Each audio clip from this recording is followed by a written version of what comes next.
Gold சீசனில் அதிகமாக முட்டி வலிக்குதுன்னு சொல்கிறாங்க சார். அந்த மாதிரி டைமில் உண்மையாகவே நிறைய பேருக்கு முட்டி வலி வருமா சார்?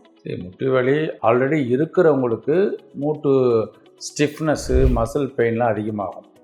சுத்தமாக முட்டி வலியே இல்லாதவங்களுக்கு கோல்டுனால மட்டும் வலி வந்துடாது. ஆல்ரெடி இருக்குது, ஆரம்ப ஸ்டேஜாக இருக்குதுன்னா. ஏன்னா கோல்டு டைமில் வேசோ கன்ஸ்ட்ரக்ஷன் பிளட் ஃப்ளோ வந்து கம்மியாகும். பெரிஃபெரிக்கு இந்த இடத்துல வந்து அப்படியே ப்ளூ ஆயிரும், வெள்ளையாயிரும், டைட்டாக இருக்கும். இப்போ ஒரு 10 ml பிளட்டு இங்கே வருதுன்னா 5 ml தான் வரும். ஸோ அந்த பெயின் இருக்கும், ஸ்டிஃப்னஸ் அதிகமாக இருக்கும். ஆல்ரெடி இருக்கிறவங்களுக்கு இன்னும் ஜாஸ்தி ஆகும். அதனால தான் கவர் பண்ணிக்கணும், பிளாங்கெட்டில் வச்சுக்கணும், இல்லை வார்ம் பண்ணிக்கணும் அப்படின்னு சொல்கிறோம். இந்த மாதிரி பல சின்ன சின்ன லைஃப் ஸ்டைல் இஷ்யூஸ், ஓகே, இது பெரிய வியாதி கிடையாது. அதுக்கு நிறைய டவுட்டு இப்போ இருக்குது. ஏன்னா பல விஷயங்கள் நம்மளுக்கு தெரிஞ்சிருக்கும். ஸோ இந்த மாதிரி பல விஷயங்களுக்கு ஆர்த்தோ சம்மந்தப்பட்டது, எலும்பு, மூட்டு, தசை, நரம்பு வலி சம்மந்தப்பட்டதுக்கு எங்களை ஃபாலோ பண்ணுங்கள்.